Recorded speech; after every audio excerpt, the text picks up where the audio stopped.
Salibonani ma viewers ama subscribers AVG Reality Channel igama umxolisi Isibongo ngesabonCube. Siyaqhubeka ngohlelo namhlanje silomlobi omkhulu kakhulu ngimazi mina engukhulekani Ncube kodwa abaningi benu limazi enguMathambo Xakalala mfowethu siyakwamukela ehlelweni. Ngiyabonga. uMathambo wazakala kakhulu njengomuntu othengisa izingwalo aphinda yazakale futhi kakhulu njengomuntu oloba izingwalo. Phambi kwami la lengwalo zakhe ezimbili angazi lolo linye ludingani kodwa kule nkanyamba yasedlamanzi ilotshwe uMathambo Xakalala kuzokuba umbango wedlozi ngithemba yilo adume ngalo kakhulu abaningi nxa ngikhuluma ngaye vele ihlela abakwazi. I'm sure kuhle kwaclick amakhanda abantu ukuthi umbango wedlozi. Asiqalele la Mathambo Xakalala mina ngikwazi ungukhulekani Ncube ukuhamba njani ukuthi uzibe nguMathambo Xakalala sesibona la semabhukwini uMathambo Xakalala. Ngibingelele kuqala esizweni sakithi kulo mbuzo wakho igama elithi Mathambo Xakalala yilo igama engakhula ngalo ekhaya. Okay. Leli gama lisukela ekuthini ekukhuleni kwami bengisace kakhulu benginomzimba omncane.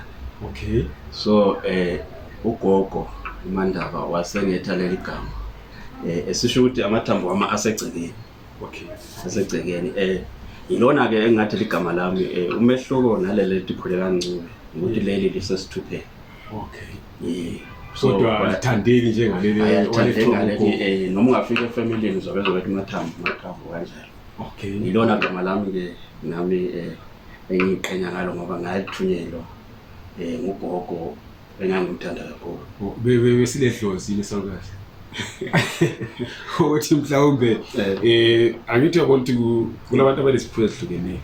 Mhlawumbe uthola ukuthi ugogo phezulu kokuthi ubumthanda kakhulu ukhulisile mhlawumbe bephiwe la eledlozi wasesenza ukuthi kulelo dlozi maybe lesiphiwe esithile zakhuluma ngokhulu wami mina umalala eBhavini ube ngumuntu ongani uledlozi lokuzimela ubethe ngathi kimi mxolisi sesingajeba ngempida njengabafazi akuthatha induku yami lewezimelo yathi uphuma nje bonapho nje bekule plus ungene eplazini sungathola ibhalabhali banje kumbe liqhamuke lizijayelele elitsheni kumbe uqhamuke impunzi izinja zipho kuyibamba ngendlela ungayi-understandi.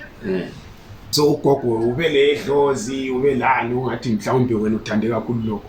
Angeke ngithi ube ledlozi. Ugogo ngiqala ukubhala mina no-1992. Okay. So bengithi ngingabhala something ngihambe ngiyofundela yena. Okay. Gogo ke kwakumjabulisa izinto engangizibhala. Wayesethi kimi ngiyafisa mntanami ukuthi izinto lezi kube umhlaba wonke uyazizwa izinto ozibhalayo. So kwahamba ngithe mase ngiqala ukubhala ngibona umhlaba wonke usuzizwa.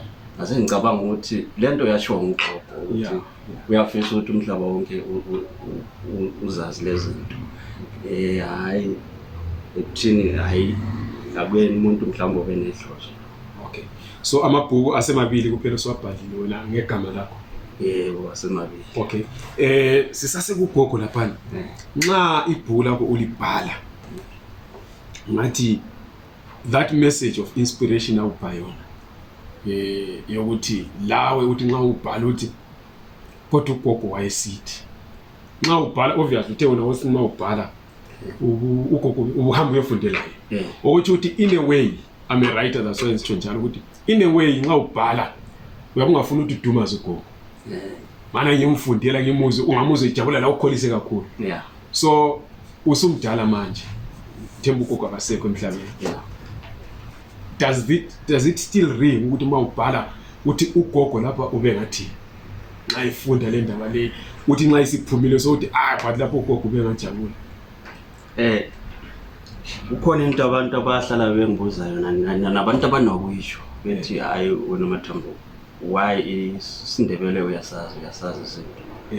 Izinto engasincela ugogo kakhulu izinto esiningi ngasondela duze logogo mina kakhulu ukuthi ezinye izinto efamily nginokuzikhuluma mhlambe imbali yethu thina uthola ukuthi abanye abantu efamily nabayazi yaziwa yimi kuphela ngoba ngaba nethuba lokusondela kuye kakhulu nokufunda ulimi lwakhe ekhuluma ulimi ube umunye umuntu obe nesiphiwe esisimanga obethi mayekhuluma isikhalanga akhuluma isikhalanga mayekhuluma isitswana akhuluma isitswana mayekhuluma isindebele akhuluma isindebele pure so ube ngumuntu obenjalo nje ube ziqhakathekisa indimi zesintu ukuthi so kunengi mhlambe abanye abantu namhlanje ababezibuza ukuthi kanti uMathambo yena isindebele sakhe wasithatha akafundanga okokuqala so wayebhala isindebele sinje yilokho ukuthi ngangithanda ukumlalela mayekhuluma isebenzisa lamagama ayiwakhuluma ube ngumabani ugogo Mandaba kulento ekhuluma enzathanda ukuyiphikisa kakhulu mawuthi wena awufundanga usungathi awuyanga esikole because ukufunda ku-history yethu thina abantu abamnyama mina njengathi singamandebele ngathi the most educated man or ngithi one of the most educated men engimaziyo umzilikazi indoda lana ifike yenza izinto esesibona abantu abanama-degree afika 7 besehluleka ukuzenza ukubambanisa abantu yes it's controversial history very history ayisoze kuthiwe iplain siyawazi izinto izinto ezimbazenzayo lokho asoyisukufihla angathi uzovumelana lami umbuzo ophikisana nami ziningi kakhulu izinto umzilikazi azenzayo esuka kwaZulu azayefika in present days Zimbabwe but there's one thing futhi among the men ezinhla azenzayo mningi ngiyayithi ukuthi wasiyaka isizwe engazanga isikolo somlungu wasichiya simile so ngiyala mawusithi awufundanga ugogo ukufundisile cause i-university enkulu kakhulu is the university of life the reason why ngigxile kakhulu kugogo ukuthi ngokufana nawe lami ngikhuliswe ngugogo ziningi izinto angifundisa zona aloke sangifundisa lucky enough owami usaphila she's 95 I think we say no she's 94 umdala ngibonile last year usaphila ungifundisa izinto eziningi but now ngithanda ukuthi sisuse ekuqaleni indaba yakho yokuba ngumlobi uthe uqale ngo92 nxa ngicalculate mina ngemetsi zami ukule 15 years ngo92 yini eyakwenza wathanda ukubhala usesikolo kumbe vele yinto lawe even before uye esikolo ovele ufisa ukuthi nxa ubona umuntu obhala uzohawukela kumbe izindaba bezifoma before even esikole kuhambe njani ake ngikhulume ngomuntu owaqala ngokungibona ukuthi ngingumbhali nguthisha wami okuthiwa nguKhupha Bonke Sibande shema kasekho emhlabeni ngithi akalali ngokuthula ngabe mhlawumbe ukhona ngelinanga ngiyomvakashela ngithi lento owaqala ukuyikhuluma naye esikolweni mina bengingekho intelligent grade 7 ngiyazi nje mina bengithatha lapho number 5 bebekhona abantu aba-intelligent osiphiwe nabobongani nabonkosini uConstance nje abantu esasifunda nabo grade 7 bayakwazi ukuthi hayi uMathambo ubengaphiwanga kakhulu esikolweni so but into eyayingimangaza wayebiza mina ukuthi my intelligent boy yabo so that thing yayihlala ngizibuza ukuthi why eyeka abantu ababhazayo ozobiza mina ukuthi my intelligent boy so ngelinanga wasekucacisa ukuthi hayi yabona wena uma ufika secondary wenze iliterature nehistory yabo angisayanga secondary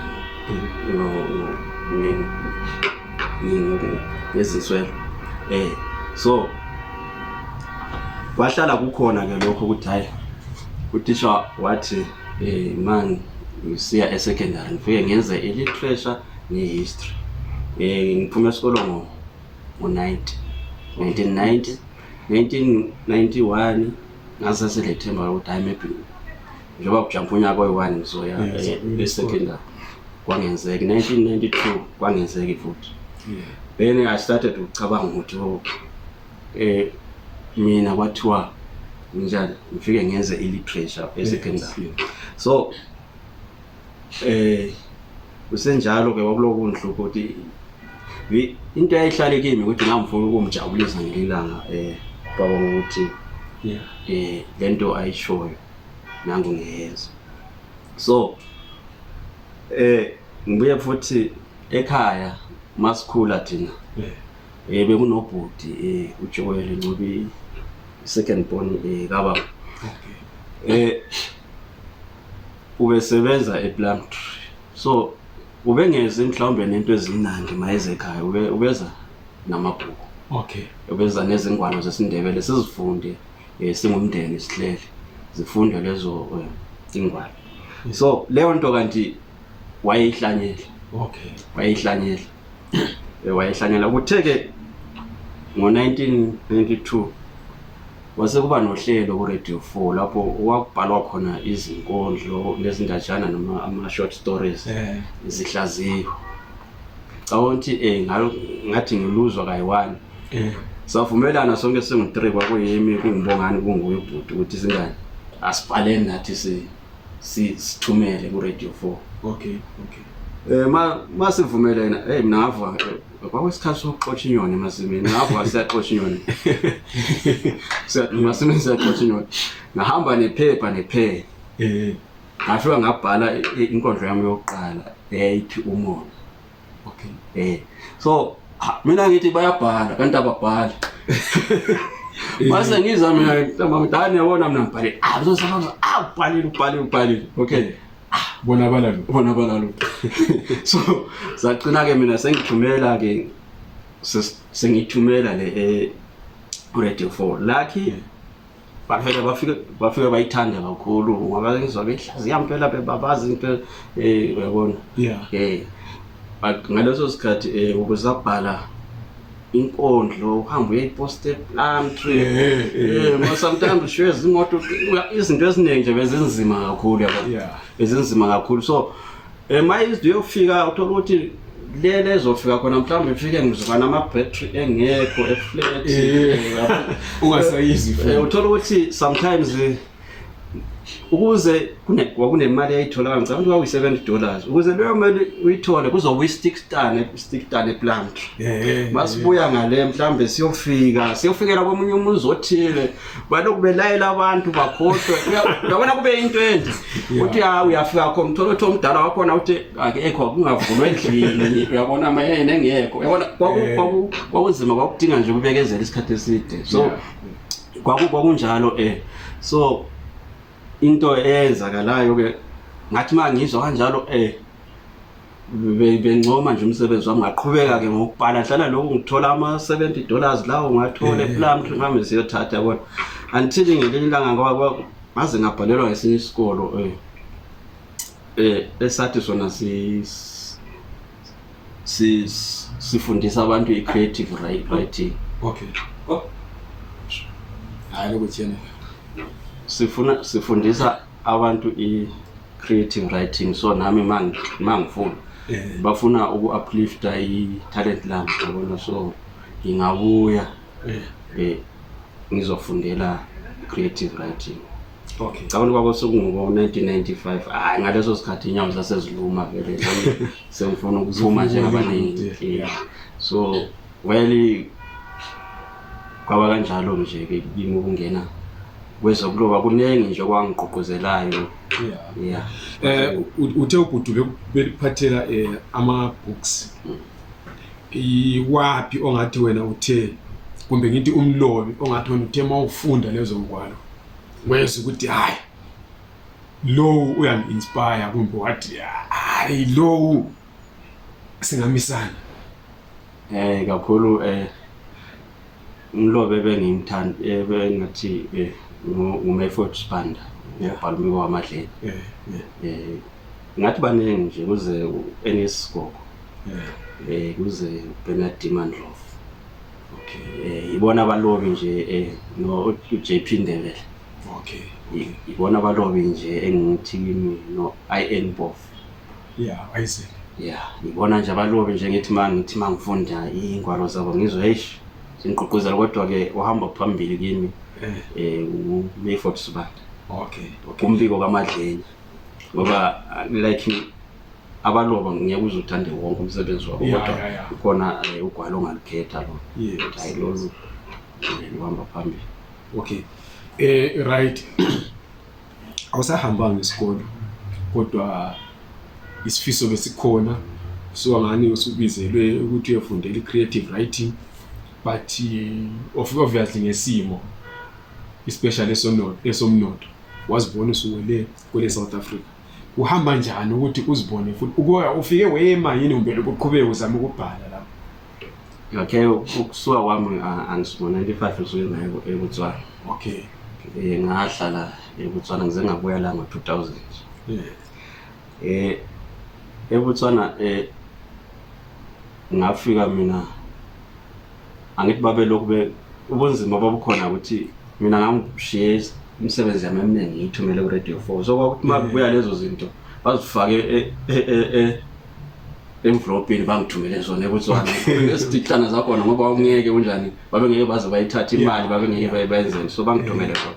Yiko lokho kwakungenza futhi ngibe njani ngibe ngiqoqozeleke ekubhaleni futhi ukuthi lento ilokhu ngilandela noma senjani sengiphume ngaphandle kwelizwe.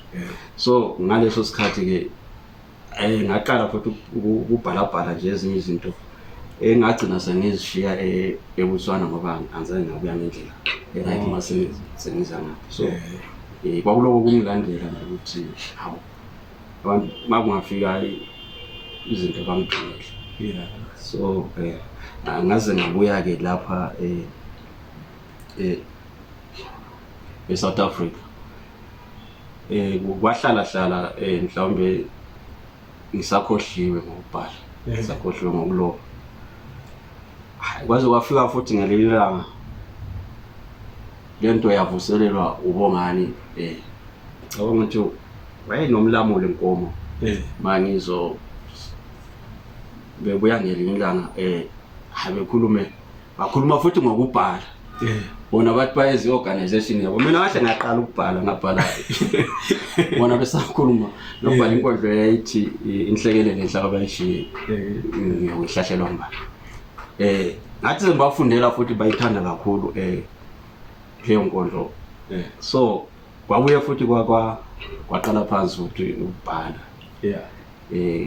Sabhala ke ngobongani naye waqala ukubhala, sabhala ke izinkondlo nemidlalo nanani saqhubeka lapho siloko sibhala. Ngicabanga umdlalo engawubhalayo ukuthi awubudala babo wakhuluma ngezolo folk wadlala ema-theater.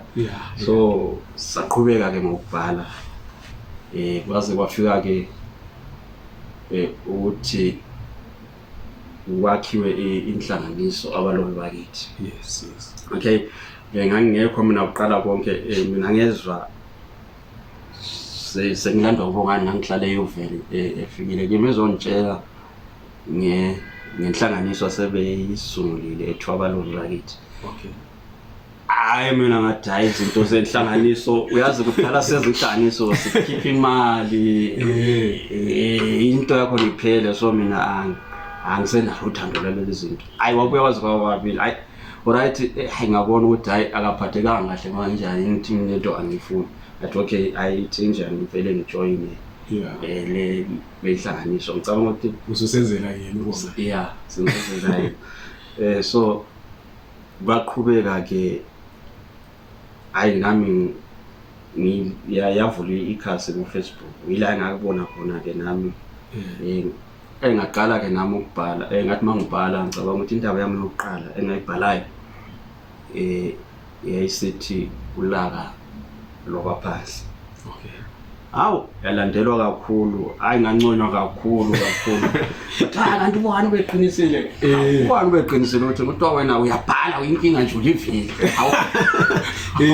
Hayi ngiyazi mina leyo. So ngabona ilandelwa kakhulu, abantu beyithanda vele ungasavuma abanye bengifonela kanti indaba la angifonela ngisho nabantu abangamaZulu abantu bezinye inhlanga bona baba abangamangona abezwayo ulimi. Abengifonela bembuza kanti indaba leyana ulaka lwaphansi. Ake ngiqala kulapho engaqala khona ngoba nani nesibindi sokubhala neconfidence yokubhala ukuthi manje sengigcina nami sengibhala ke ulaka lwaphansi ngokukhuluma amadlozi. laba baphansi lingamangali bakithi nxa elokhethi ubongani liwele lakhe so yiko lokhethi ubongani the reason why sengiexplain ukuthi ubongani mbani ukuthi I'm closer to ubongani than I am to you. Maybe it's because of it distance lokuthi la uthule kakho and you are too serious man. Mina ngithanda abantu aba serious ngikho.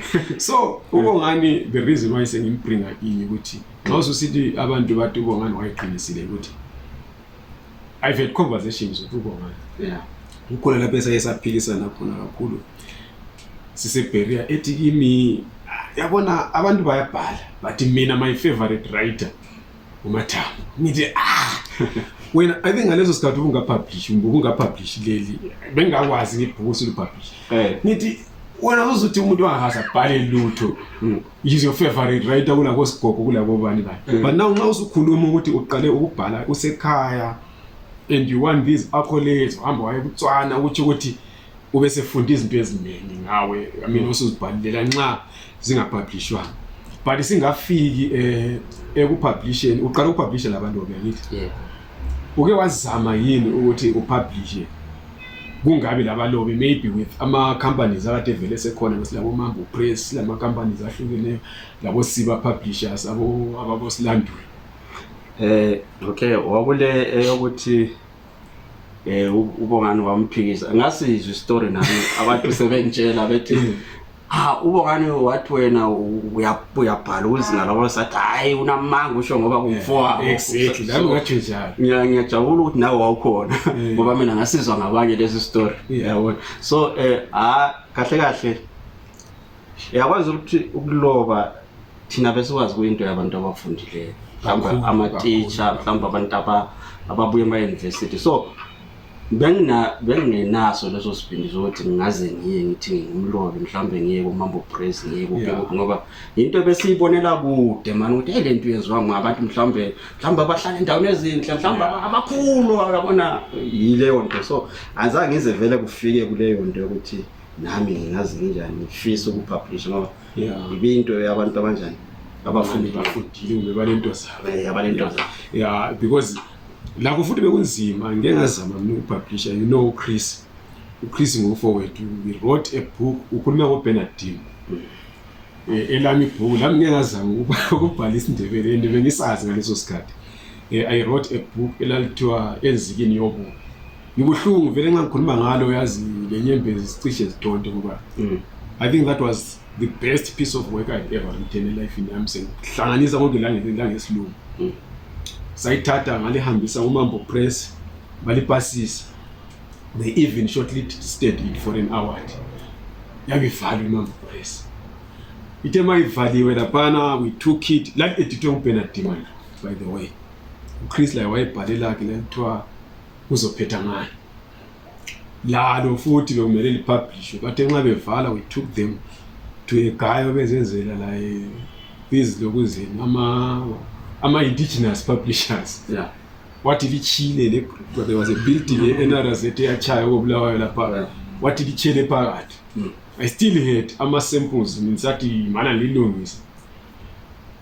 badecide ukuthi mina somele mbulawe ngabaleka ngachiya mambaleke njiya lapha ifamily yawazi nxa usubalekile unkosikazi wami ube umuntu omncane leso sikhathi wathatha yonke into that had something to do with me bafihla kwalahleka sokufihlwe kobani uyesokufihlwe komamazala so couldn't publish but uChris continued wazama ukupublisha le uSiba Publishers he didn't go on because okokuqala kwasokuthiwa katshintshe indlela abhale ngayo ibhuku lakhe so these people why uChris wathi hayi lokho kuseyimi phela bese ngibhale and wona ku-editor ungumuntu omfa uncane kuthiwa yiku-editor umfana lokwana I think bekungu form 2 ngaleso sikhathi kungu-editor ngoba kungumntana omnikazi we-company uChris wathi hayi wabekhalala so it was very difficult but now I'm happy ukuthi akuzange ukubisele emuva lokuthi okokuqala ucabange ukuthi mhlawumbe bake bakupublishe ngoba wona uyange esikolo lathi besicabanga ukuthi abantu abapublisha maybe kumele bele degree in literature ube nani but akulibisela ngemuva ugcine wena la nxa uqale wadonsa inyawo wavuma ngesikhathi sokuthiwa sokulabalobi bakithi. So how do you feel wena ngemva kwesikhathi esingaka abalobi bakithi inhlanganiso eliqalileyo? Although uthe wena ujoine isiqaliwe nje kumbe ama plans esekhona ukuthi ayikala. How do you feel ukuthi ke kulento le eliyenzileyo lingabantu okuthiwa abayanga esikole? I don't think balutshwana nxa bekhona bebelama degrees abomlamuli of course, but umlamuli kazange aphatheke kakhulu apublisha ngalutho. Lina asebe publishile angazi velo yi1 uthiwa lwana ule degree in anything. But seliyakhile inhlanganiso yama iselama setbooks.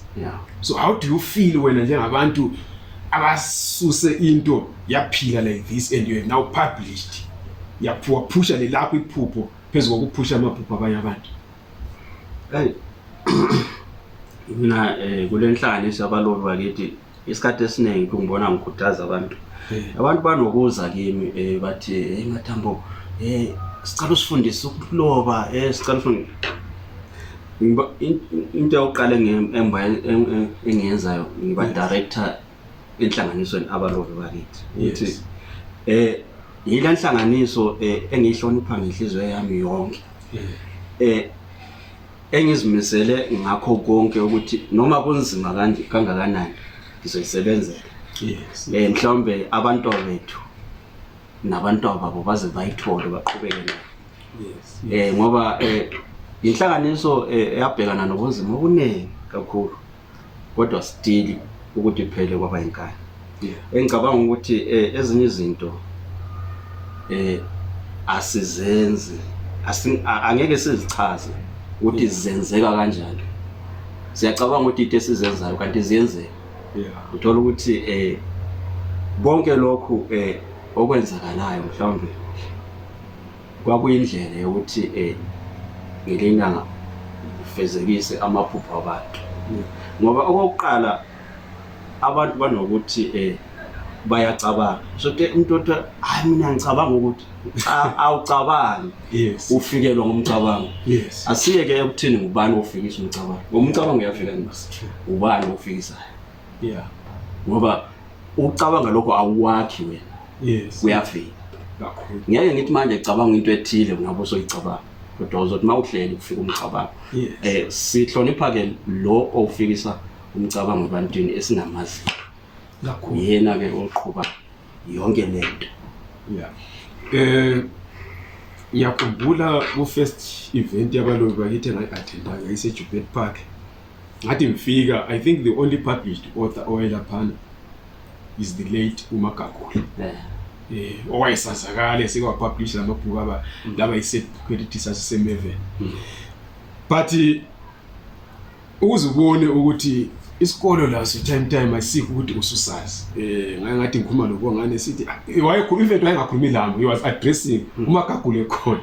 Wathi saqala lapha inhlanganiso. Thema siqala inhlanganiso. Hayi wababuya abantu abaningi sahlangana lathi amabhuku sebesiwahlela sibaningi si-editing amabooks.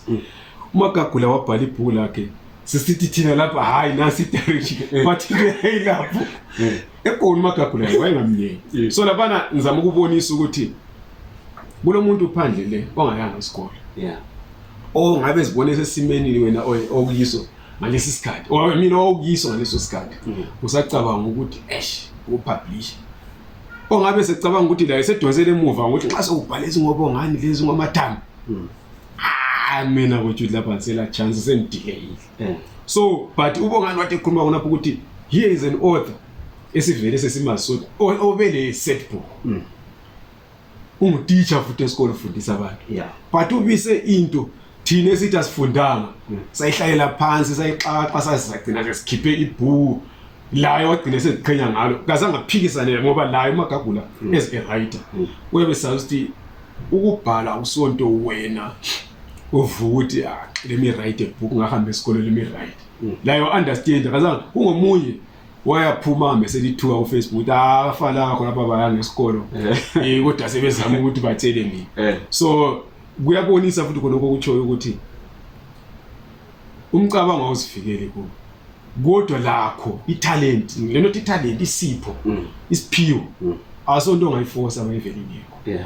plus mayiveli khona sonto ongayincindezela futhi the best writer wami eAfrica uDambuzo Marechera kala zange abe ne-degree empilweni ama-books akhe le stories zakhe zifundwa kuma-university so right asibuyele emabhukweni ngikubuzile nje indaba leyo yodwa wayibhala abantu bayilandela kakhulu nje ulaka lwabaphansi ibe ngiyamadlozi wathi sengisiza emsebenzini wakho umbango wedlozi inkayamba yasemgungu yasendlamazi ngicabanga ukuthi leli litsotsi leli akusikho cha inyoka futhi lapho amadlozi isinto asingathi isinto kuyahambelana kodwa yini ewenza ugxile kakhulu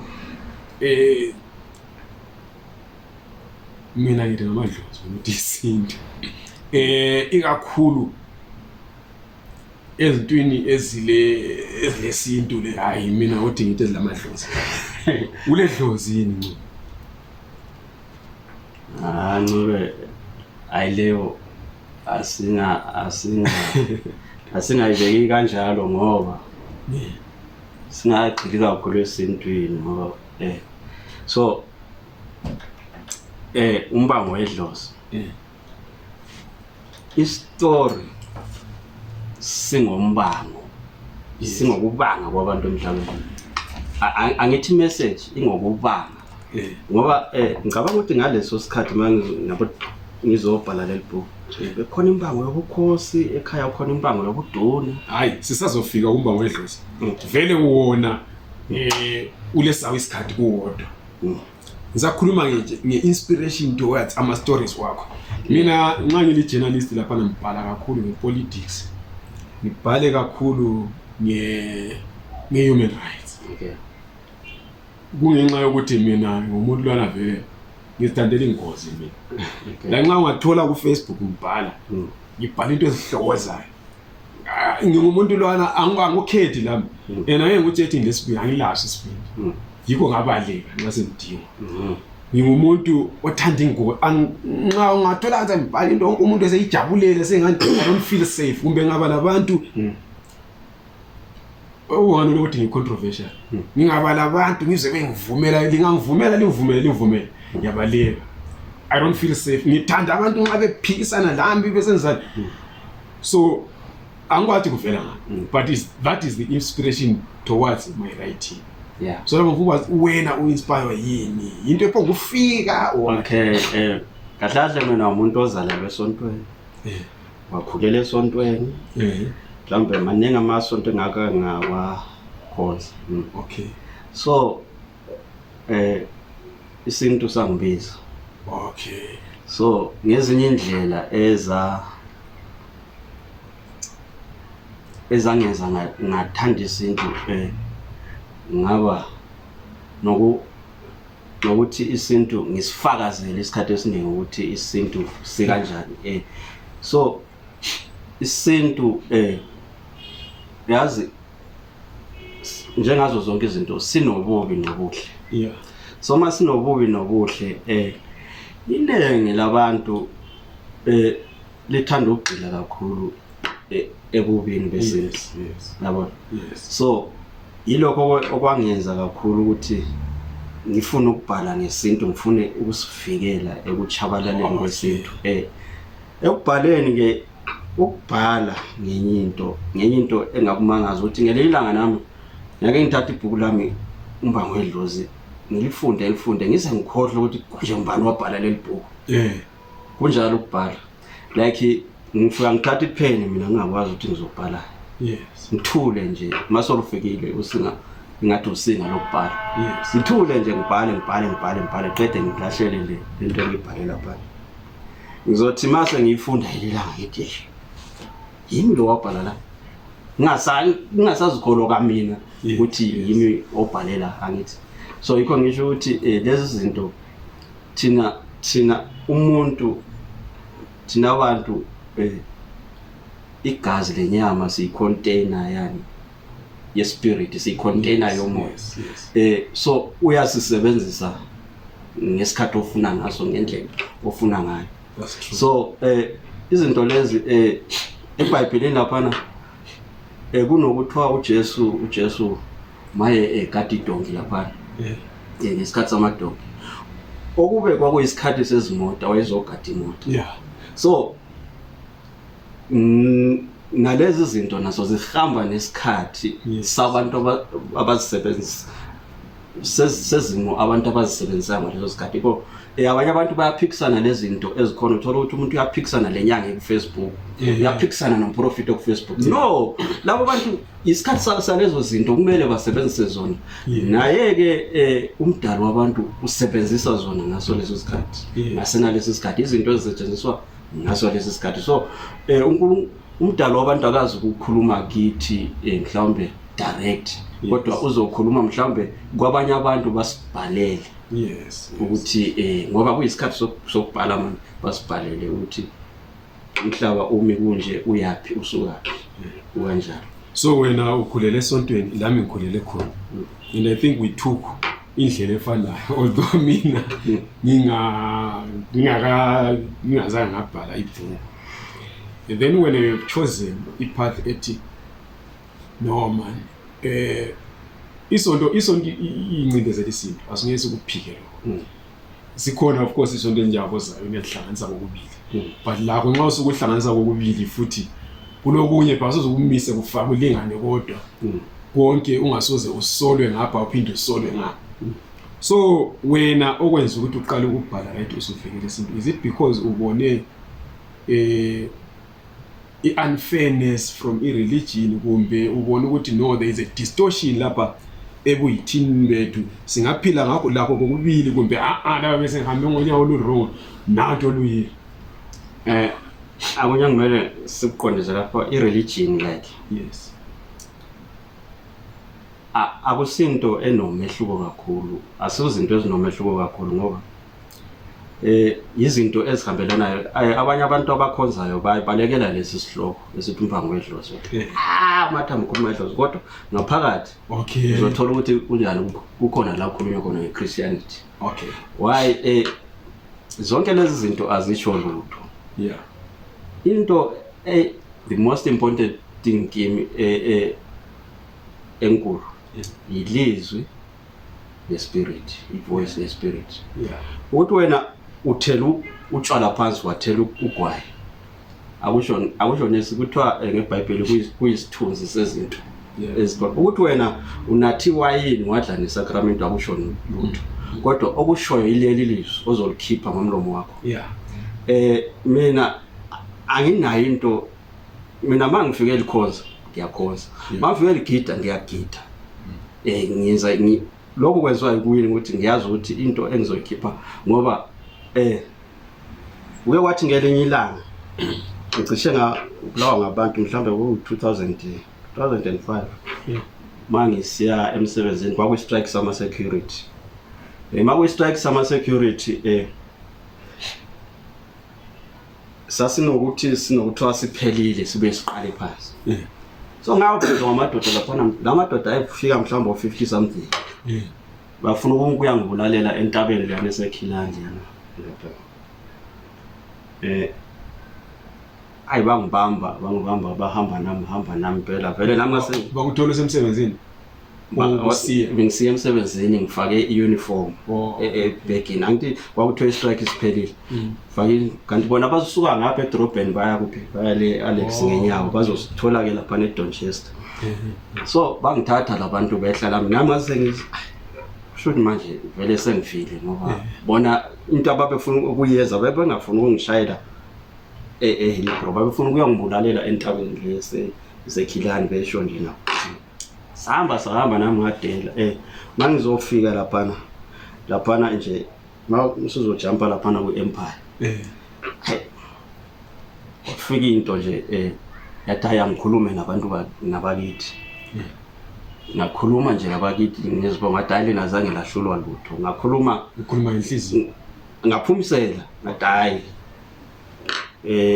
ngakhuluma ngathi kondaba ezicakazela lahlulwa lutho ngangikhuluma nje ngizibonga sabogogo ngakhuluma futhi nangesakithi ngathi azange lahlulwa ngabantu yabona so labona abantu bayethuka bama so so babembambe ngapha bayibambe ngapha bayithuka bama so yazi ukuthi ngadlubulunda kusemini kwangabo 6 ngadlubulunda yabona say labantu bembambe ngapha bayibambe ngapha ngadabula phakathi kwabo abanye babephethe izibhamu abanye babephethe izigoda abanye babephethe umezi ngaba namandla ukuthi ngidlule phakathi kwabo bonke beshaya or basala beshana kodwa abanye badubula kodwa ngagijima ngazofika eShell garage so kuleyo nto into eyangisevayo yini isinto yes that's true kuhambe ke kube nezinye indawo mina nje izinto ziyangehlela kwelinye ilanga ke ngiboshiwe ejele mangiboshiwe elindela laphana abantu beqale protesta besilwa namaphoyisa besithinthini yabona amaphoyisa eseqala ukulwa manje afaka ithigasi kwafa abantu abaningi la so mangiphakathi laphana mina amaphoyisa avimbile la esango abantu bayabaleka vele kwakugcwele mhlawumbe abantu abangibo 1000 euro kuleyo so bayabaleka bayisa ngapha mina ngama so nakhuleka ngathi uNkulunkulu iba nami ngaleli thuba ngagijima straight ngayodlula phakathi kwamaphoyisa ngaba number 1 ngayophuma akukho nosazolwiwa lolwangithintayo akekho umuntu akuzaye vele ngize ngilimane ngazibona sengiphumile sengingayi so engushoyo ukuthi kwelinye ilanga ngasetshenzelwa isinto okunye ngasetshenzelwa ukholo so lento engayikhuluma ngaleso sikhathi yona eyangisebenzela naphuma kanjalo ezingozini so konke lokhu okwama religion okwezinkolo izinto ezafika nabantu kodwa into ebalulekileyo umoya nelizwi okukhulumayo ngaleso sikhathi ukukhuluma ikhona noma ngabe uthiwa inyanga ngayinyangeni umuthi awusebenzi angazange akhuluma umuntu khona abantu abanesizulu mhlawumbe bathathe isihaqa athathe izihlahla ezishiyeneyo nabotheshane nananahlanganise yabona bese kunizulu asikuthi wena uthi nawe ngakuthatha izululizana ngokwaloyo muntu uzokhuluma kukanjalo ke yami inkolo ngathi ngeyami injalo okay right amfuni ukuthi sikhulume ngebhuku linye ngalinye ngoba sithanda ukuthi abantu balifunde kodwa ngikhulumile ngathi kulenkanyamba yasendlamanzi nanti ke leli lidume kakhulu ongeke ulibalekele lawe ngoba ukuthi ulikhulume ngoba sebelikhulumile vele phandle ngale baxoxa ngalo abantu umbango wedlozi ititle uyikhetha nini sibhala indlela ezihlukeneyo and lucky enough interview umuntu live vele ophila ngokubhala mina yikho into yami I think kusukela ngo2000 ngajoin isiphoyisa ngo98 ngasebenza 2 years e-charge office ngafunda ngaphila ngokubhala for the rest of the career yami for 7 years ngiphila ngokubhala of course lami abengabhali lokho kwena okukhulu kakhulu okudinga too much creativity but uthola ukuthi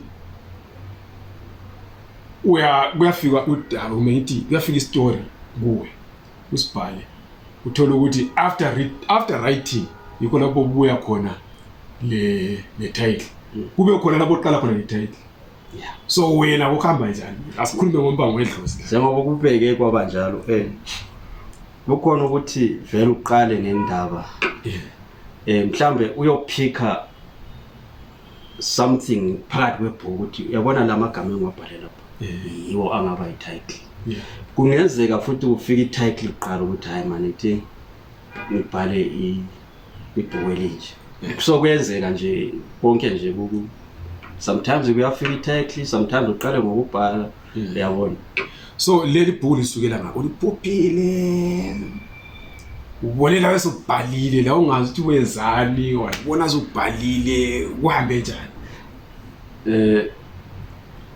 leli bhuku nje ngathi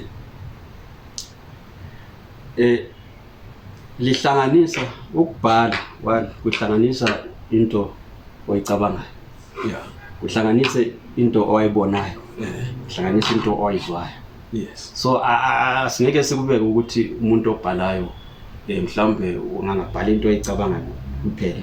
Zikhona mhlawumbe ezinye izinto ezenzekayo empilweni ezikwenza ukuthi ugqugquzeleke ekubhaleni. Ikhona izitori ezibanjalo so konke lokho ukuhlanganise kube ukubhala. Phakathi kwaleli bhuku umlayezo kahle ukhuza wonke umuntu onomona, wonke umuntu obangisa into okungeyona yakhe. Njengoba ngishilo ekuqaleni sithathe nje igama elithi umbanga, khuluma ngokubanga. So mase siza lapha sithi owedlozi. Ukufaka amadlozi la akukhona ukuthi nangiqonda ukukhuluma namadlozi. Kodwa kwakuyi ukuthi ngithathe ukubanga kwamadlozi ngikusebenzise kube istory engiza thumela abantu umlayezo ngaso. Ngoba ebhukwini kunomlayezo kunestory. So umlayezo wona ungokukhuza abantu ukuthi bangabangisi izinto okungesizayo. Then istory ke sona sikhuluma ngesimo sokuba ngomadlozi. So it was a family kuliwa ubanga amadlozi ndo kwakuyinyanga esihamba umuntu yangizwe phela kuthiwa uyahamba uyenyangeni ifike lapha inyanga ibone uzothi angayitshela amaphupho akho leli gangi ikutshontshela inhlanhla yakho. So uyabe laye inhlanhla yakho phela uyiphiwa ngabakini. Umuntu lo esezama ukutshontsha inhlanhla yakho kahle uzama ukuthathela isipho sakho osiphiwa ngabakini. So is it a family thing lapha ayibanga lapha kumbe it's an outside uzama ukutshontsha kwenye family? Awalivezi lonke hayi wasifuna ukuthi baliqwabithe balithenge. Hayi kunankinga kuliveza lonke balithenga linjalo. So istory singomndeni wesithembu. Umndeni wesithembu la umkhulu wabo wayeyinyanga. Umkhulu wabo eyinyanga wase uyise wabo washona. So umkhulu uma eyinyanga ubiza abantwana bomntana kuyabatshela ukuthi bantu bami kunomntwana ozayo. Lo mntwana uzazalwa embethe. Lo mntwana uzovakashelwa zinyoka, umuntu ozoba namandla amakhulu ukudlula la engiwaphiwe. Umkhulu wayeselayela lapha esihamba seshona eseguguke kakhulu. So laba abantwana bomntana ke babe sesithenjini. So babelindela ukuthi bona mhlawumbe lo muntu okhulunywa ngomkhulu uzozalwa izibulo ingqabutho. Akusabanga njalo ke wazalwa Cinathunjana lo mfazi wesithathu. So kwaba buhlungu ke kulabo abakudala abakhulu abangamazibulo ukuthi kanjani ngizibulo mina ngoba lo mdala lo uhlala umkhulu wakhe wayevele emphathise amambatho. Amayika, amahlwayi, yonke into yokungoma nemkhonto wakugcinwe izibulo. So makugcinwe izibulo ke kwaba nzima ukuthi anjani akudlulisele ngapha emntwaneni oCinathunjana. Ukuthi ngoba ubelindele ukuthi idlozi lizoqoka kuye. Kanti idlozi liyoqoma ngaphi? uCinathunjana. Waqala ke umbango lapho bazama ukuthi wazama ke ukulwisa lo mntwana amshayise ngezulu, izulu limshaye lishisa impahla salelo kwenjalo. Athuna wazama imizamo eminingi yokumbulala, wamthumela ichef esikolweni ngoba umfana wayesefunda esikolweni. Kwafika ingqongqolo yabuya yahluthulisa impesa sinechef uyahamba. Wazama ukuthi amthengele abantu bambulale. Wayenza imistake wayelenyanga ayisebenza nayo inyanga yomndawo. So wayenza abantu ayibathumela ukuthi bayebulala lo mfana. Bafike babulala umntwana waleyo nyanga. Idlozi labaphandla nje bambona nje efana nalo okumele bambulale babona yena. So kwaba into enjalo kanti ke ekugcineni amadlozi ayazishayela wona. Ayazishayela agcina ke esemshaya. Ngoba esebale esephatha imithi emibi enomona kanjalo gcina semshaya ke uyisomdala. wakhula ke kufana wenza umsebenzi awuphiwe ngaphansi. Ngoba ngibuze lapha. Uthe ukuthi ngeke ngabhala ibhuku. Bekufika isikhathi sokuthi nxa ngilibhala bembhala kakhulu ebusuku kanti mina bengisebenza. Ngibhale kakhulu ebusuku abayesebelele. Bathe ezinye izinto ozikhuluma la bekule manje ama-chapters nxa sengibhala khona ngizwe lami sesaba ibhuku lami engilibhalayo ukuthi lento phela singaphila le yenzakale. Wena uyabusizwa njani? Kuba normal nje. Akubi normal.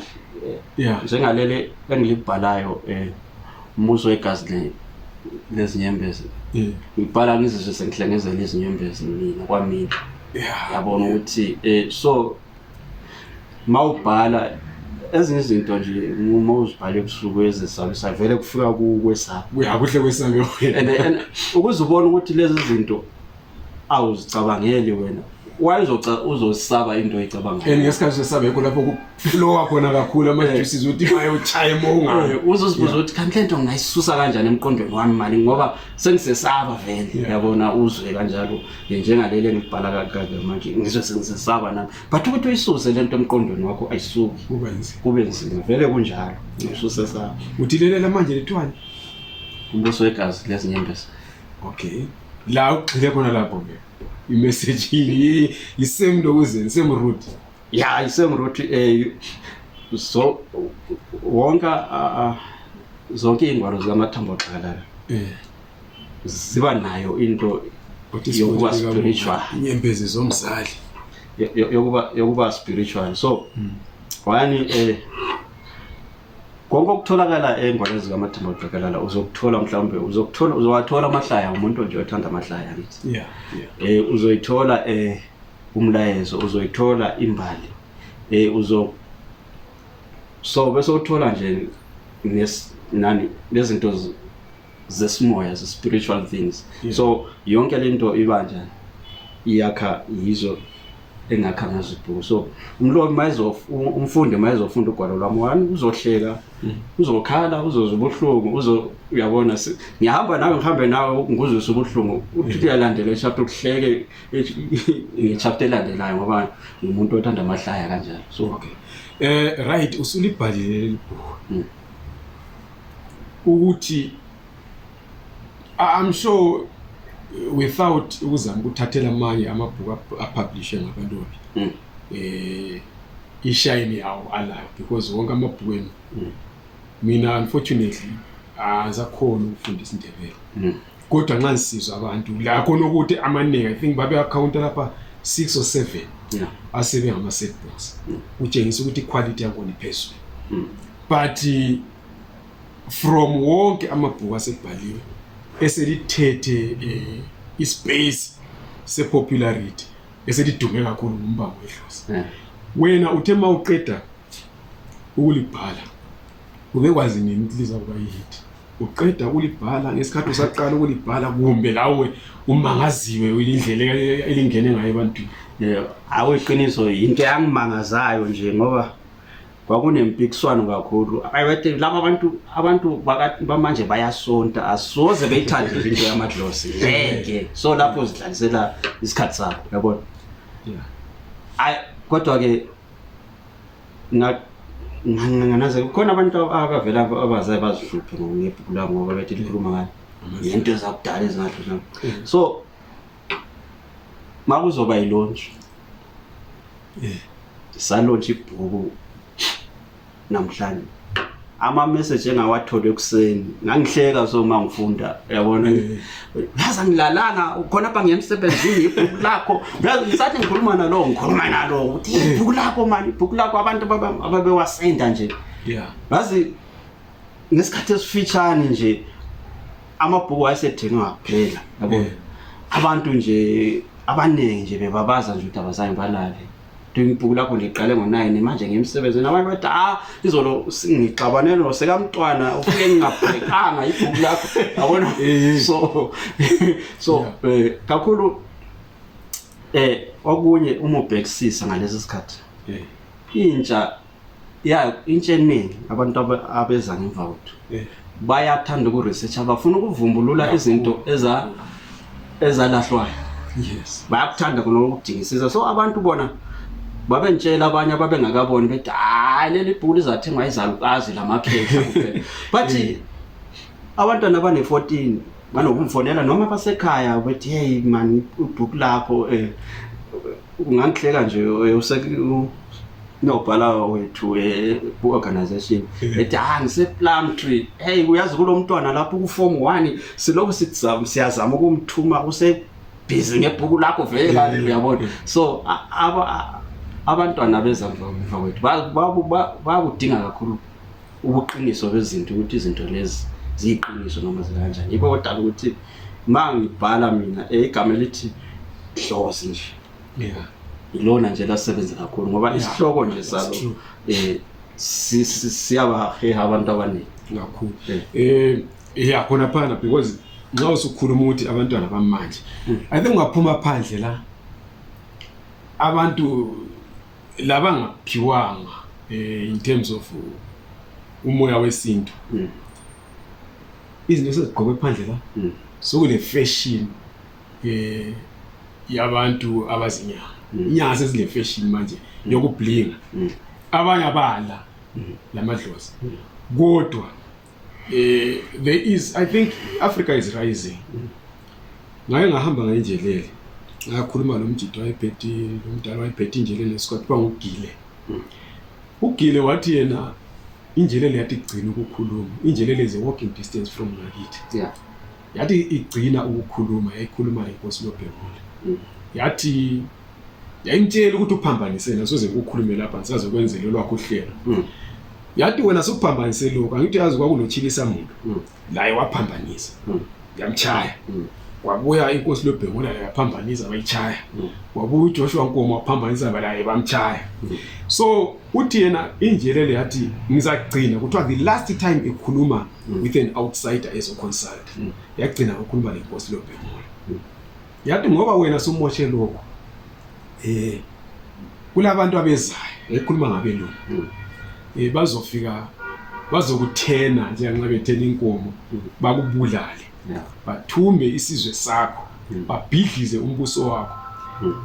Umbuso wakho awusakubuya ube khona kodwa abantu abakho ngesizulwane sakho sizobuye sithathe over ilizwe. Kuyabe ungachiwo fine we took over independence in 1980 but silapha ngenxa ukuthi we are not in charge of the affairs elizweni lethu. This uprising ekhona angikhulumi nge-uprising yokulwa politically, khuluma nge-uprising yama-Africans kule nto kuthiwa i-decoloniality agenda ekhona out there. Ngokwazi kwami yaqala ngako Steve Biko githi kulabo Sabelo Gatsheni Ndlovu kulabo Jethro Mpofu uDinizwe uhambe efaka ingidi la ugqoka ubhala about isintu la ngomunye la decoloniality. I'm one of the people mina asebezondakala especially ku Facebook kuthiwa ngilwa lo Jesu abathi ukuthi ngilwa ne Christianity. It's because mina ngokwazi kwami ngase ngi-expand inkulumo yethu. Ama-Africans usukhulumile wena ukuthi there is the spirit. Umuntu igazi lenyama kuyindlu yomoya. Hlala sithi ama-Africans azangalinde ukuthi isikepe sika Jan van Riebeeck sifike siyimela eCape Town ukuthi azebe kwazi uNkulunkulu. We already knew uNkulunkulu. Sibe sisazi futhi ukuthi uNkulunkulu wethu sikhuluma naye kanjani ebesiphendula. So injelele nxa isitsho njalo sithi sisazothatha over is because sesiqalile uprising le. Why izibuza ukuthi Africa iphuwa kangaka, I mean in terms of ama weapons weak kangaka, ama resources ethu asethunjwe aphele. So nxa abantu besithi bona abantu beyasoze balifunde ibhuku leli because of isikhathi sesiliso, I think sisuka thina zihambele phambili kakhulu umdalo wasidalayo. And the proof ukuthi ibhuku leli selifike laba more popular than any other. Liyisigcwalisewe sombhalo kaNkulunkulu wase-Afrika ukuthi lisazothatha over. So selipopular leli bhuku ulelinye olibhalayo awubi under pressure yokuthi uthi kodwa umbango wedlozi nizawedlula yini? Hey, into enzima kakhulu vele leyo pressure ukuthi abantu mabeqale ngewayini elidala bathi elisha alikho mnandi. So okunye vele nginaleyo pressure ukuthi kunzima ukushaya umbango wedlozi. Hayi mhlawumbe ngoba ngingawushayanga kodwa ngoba abantu baqala ngawo. Uza ukwazi mina ngawo, yabona. Kodwa kulele lizayo ngicabanga ukuthi vele umbango wedlozi mncane kunalo. Ngoba umbango wedlozi ukukhuluma ngemindeni yabantu, ukhuluma ngezinto ezehlela umuzi wakoNcube. Kodwa lele lizayo likhuluma ngani ngesizwe sonke sakithi. Zonke lezi zinto ozikhulumayo zizinto ezikhona ngeke ngathanda ukuthi uNkulunkulu ngoba mawuthi uNkulunkulu usuke soyama enkolweni thizeni ngithi umdali ngoba umdali ungumdali noma kuChristianity noma esintwini ungumdali wezinto zonke. Umdali ubehleli nathi singabantu abensundu. Yikho besikwazi thina ukuthi ma sihambe siyocela izulu lini uyedwa ayilikho idlozi eliyona isizulu uyedwa kuphela izulu umdali ubehleli nathi ehleli phakathi kwethu. Thina ezabantu abamnyama mhlawumbe ngabafanisa nokuthi babe ngabantu abafana nelast born ukuthi baba uhleli nabo thina besisondelene kakhulu nomdali spiritually. Yebo besingaphiwa ngokukhalipha okwenza ezinye izinto kodwa besiphila. Yikho uthola ukuthi abantu kakhulu engikuchaza kuNkanyamba yaseNhlamanzi ukuthi abantu mhla beqala ukufunda ukubulala beqala ukufunda ukusebenzisa izikhali bebulala omunye umuntu kuyila uNkulunkulu umdali ahlela khona. Hlala duze labantu ngoba wasenjani sokunuka igazi. So ngokwanda ke kokusebenzisa izikhali umdali uyasibalekela. Amalinda ayasibalekela ngoba awazwani nokuchitha igazi.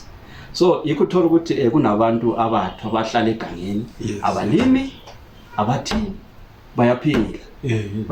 Lokho kokubonakalisa amandla omdali ukuthi siphila spiritual asiphili ngenyama.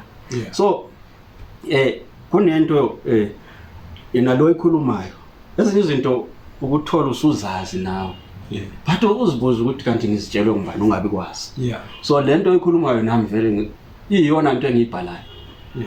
Ukuthi ngelela ama njengoba uzoyikhulumela abantu bazothi hayi wezwa ngoNcube yabo. So uzibuza ukuthi kanti lento kahle ngayizwa ngobani.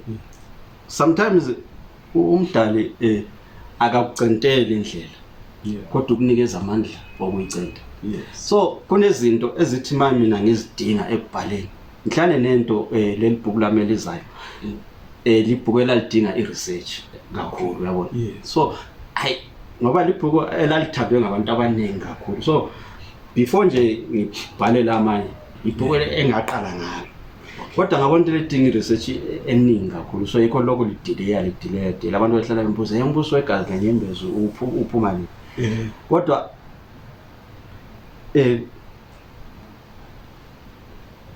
konke ebengikudinga ngikutholile like ngithe ngihleli nje ngizihlalele eKempton kwafika omunye ubaba owanginikeza the real information okade ngayidinga.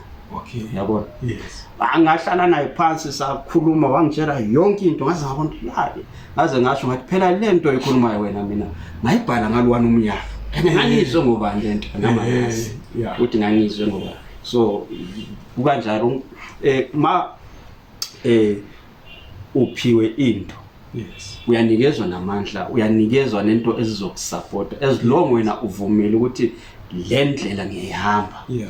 Inkululeko yomuntu onsundu iyeza kodwa iyoba khona mhla umuntu onsundu afunda ukuzenzela angafunda ukugxila abanye ngoba salwa nabamhlophe kodwa siphinde sibuyele siyoguqa kakhulu. Ngazibona abantu besilwa ngepolitiki bethi bonke balwela ukuthi bafuna ukuyoguqa bacele abamhlophe. Ongasinkululeko ephelele inkululeko yethu asiyithola ngezikhali kodwa siyithola ngokufunda ukuzenzela. Then mangaka ama copies roughly oswathengisile umbango wedlozi mhlambe aya ku 4,000 copies. Okay. Aya ku 4,000. Wathengisela kithi le kumbe la ngapha Umhlaba wonke phesheya kolwandle eSwaziland, eNatal. Uyazi ukuthi leli bhuku lithengwa nguye wonke umuntu. Usuke wazama ukuthi maybe ukukhulume labo hulumende, angikhulumi ngokufanele ukuthi ngabe silaye. Ukhuluma ngabo hulumende kwabamanye amazwe ukuthi maybe labo balithande because akusogula elincane ngokuzwa kwami. Ukuthi ulihambise maybe ubonane maybe le Department of Arts and Culture lapha eSouth Africa. Balendlela zabo zokulenza likhule in terms of ukuthengwa le appeal ukwedlula esingakwenza mina lawe singu2. Hayi angaze ngikwenze lokho ukuthi nje yabona uhambile ikhona into yokuthi angaze ngicabange mina ukuthi mhlambe njengoba seseuhambeni lapho nathi ungaba singathathwa nje nokuthi singasizakala kuleliso. Hayi akusizakala into ehleli khona umAfrican. Lazi labo bafisa ukuthi kube nomuntu o-add some value to iSouth Africa. Okay, hayi ngiyaqala ukuzwa mhlawumbe sesingasebenzela yikho. Yeah, especially because there is like ngikhulumile ukuthi iAfrica sisukuma. And usukuma kwethu akusukeli kuphela ukuthini sisebenza ukuhlakanipha kwethu. Kusukela spirituality. Uyazi inkonzo yakwaHadeni angihambisani layo ngoba mina ngokokholo lami ngafundiswa kuyo laye wafundiswa kuyo. Kodwa there is one thing engiyithandayo ngaye. Umuntu ophakamisa umAfrika lenkolo, not inkolo, because eAfrica thina silakhona asinankolo thina was spiritually connected. Yiloko engihlale ngokuphikisana nabantu ngoba mawuthi inkolo nabanenge bengaku-understand mawuthi inkolo no into oyikholwa ungayibonanga. Thina izinto siyazibona. Exactly. Uthi nazi izinto lezi zenzeka kanje. So akusi ethu kahle kahle akusi inkolo. Iko noma uyesangomeni asisho ukuthi ikholwa sithi vumani bo. So kolokhana kuyabonisa ngomela i-decoloniality agenda. Konkana kuyabonisa ukuthi iAfrica sikhathele. Ngoba ngikhulumela nge-religion. I-religion i-based on culture and superstition. Lokufuna ukuncindezela i-race by race. That's why every race ile-religion yayo. Kodwa lengi yalaba. Ungalandela i-Christianity bawuthi abantu abakhethwe ngamaJuda. AmaJuda wona ungayiwa abalandeli vele i-Christianity bawuthi no lokho kwacreated ngama-Europeans nama-Italians. Thina singama-Zionists. Uyabona? So lathi singaqala ukuthi sizimele sithi thina singobani ukuzidinga. Yinto ekhulunywa ngoHadeni ukuthi asibezazi into singobani. UMapongo utshone esezihlahleni. UMapongo manje fine yena is doing a research. Kathi ukuthi is spiritually connected. But udinga futhi research like even eyokhona. UMapongo lami bese ngamasabatha. Kodwa ukuya kwesikhathi ungavula ingqondo zakho uyagcina ukuthi hayi kukhona ongahambisani yona. Asithi uthani bangakhona kuloko abakukholwayo. Kodwa ekukholweni kwabo labo futhi kabavumele labo asebefuna ukubuyela ngokuthi going back to your roots. Bahambe to the roots because ziko sicabanga ukuthi kulapho kule mfihlo yethu enkulu kakhulu. So uthesa uthengise more than 4,000. I believe this book can do more than that. Anthembise lutho lami ngizozama ukudonsa intambo lapha engizayibonisa eduzane zadonsa. Ngaye ngasoyogetsi izonchisa lami ukuthi kuphume okunye ngizawuthinta. Liset book ekhaya. Liset book. Okay, yafundwa nje. But ba photocopy. Angeke ngikusho lokho ngoba kakhulu ngiyalithumela namanje nje bawodile bafuna amabhuku. About 50 something. So angeke ngikusho ukuthi ba photocopy ngoba basawuda kimi. So nginama bookshop i2 engisebenza nawo. Ngoba abanye babeceda hayi sicela ukusebenza nawe kuphela. But so into enzima kakhulu ukuthi inzuzo ayikho kahle. Ngesimo sokuwa kwelizwe. Ngoba umuntu ngiyawathenga amabhuku ngawodela ngiwahambise kuhlale 2-3 months ngingazange ngabhadala. Ngobona so wela ngibasoli nabo. Igcine ibuyile kodwa. Yagcina ibuyile kodwa angibasoli nabo kodwa ngoba yini isimo isizwe ilizwe lingakhona Yeah. ukuthi umuntu wakho uzokutshela ukuthi ngoba kumanje nje aphelile awekho ekhaya aphelile abantu baloko hey ibhuku lithola mangibanikeza lamafoni ama bookshop bethi hayi ngapho bathe liphelile but mangithatha mina manje ngathi imali yami ngihambisa manje kuthatha isikhathi ukuthi yani ngibhadale ukuthi ngicina sengithatha imali yabantu bami ngicina uyabona so kulo bunzimanyana bona lo so ukuthi ilizwe vele lisesimene esibhedla ngoba umuntu uzotshela ukuthi ngiwathengisile but imali yakhona angazi ukuthi imali yakho niya kanjani khona ngahle so leyo nto affecta then usuke wakhuluma lamanye ama-authors ayezinye indimi maybe for ama-deals e-translation but of course uyagcina ama-rights ukuthi labo maybe bali-translate balithengise ngawabo ama-languages kahle akusima authors akusima ngakhuluma nama-authors kodwa abaningi abantu abanokuza-ke omunye wafuna ukuguqulela esitonkeni ngavuma wanyamalala omunye wabuya wathi ucela ukuguqulela esishoneni ngavuma wanyamalala so abaningi abantu asebengi-approachile abanye bathi bafuna ukuguqulela esilungwini ngivume angazi ukuthi okusuke abantu nje baba namadlabuzane ezinto yaphinda phela so baningi abangi-approachayo bafuna ukuguqulela yena mina ngi-free ukuthi umuntu angabuya ayithatha akuguqulele uvumelane lawo uthole phela ngoba kodwa-ke ukuthola isikhathi esiningi angikufaki phambili ngoba ukuthola kuyavala izinto like ku-arts kumele uqale waziwe then uthole zamde but ususaziwa phela mina sengikwazi okay sesizaqeda lapha ncane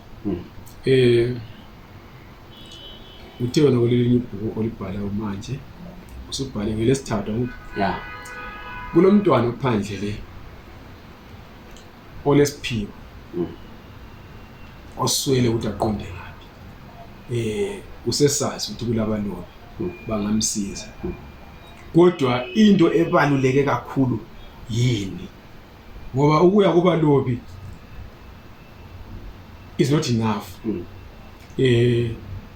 lesiphiwo sisodwa sesibambonile abafana bakwazi ukudlala ibhola agcine sesidla ama-drugs ngoba uhambise phambili ukuthi lesiphiwo lethuba kwaba lenye into eshotayo kuwe yini ebaluleke kakhulu lapha ngisakhulumela emntwini obhala ibhuku kuphela sengikhulumela emntwini olesiphiwo ukuthi leso siphiwo simsebenzele singampidlisi into ebaluleke ukudlula zonke oqala ikwazi isiphiwo sakho ngoba siyesicabanga ukuthi isiphiwo sami siyilento engiyithandayo kanti akunjalo ngithi mina ukube ngangazi ukuthi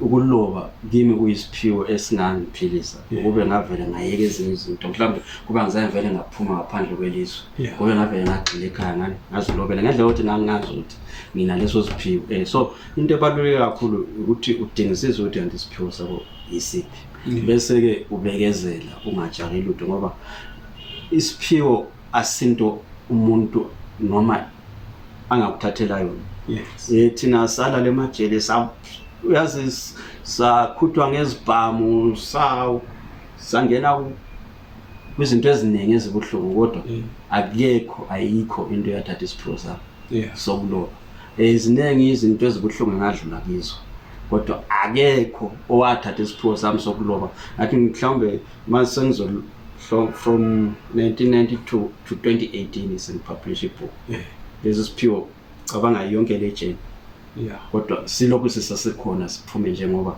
siyiso sengisize so ukubekezela nokusazi isiphiwo sakho kubalulekile kakhulu empilweni sengicela ke ukuthi ngamazwi amalutshwane uvalelisa ababukeli be-AVG Reality Channel abakubhekileyo manje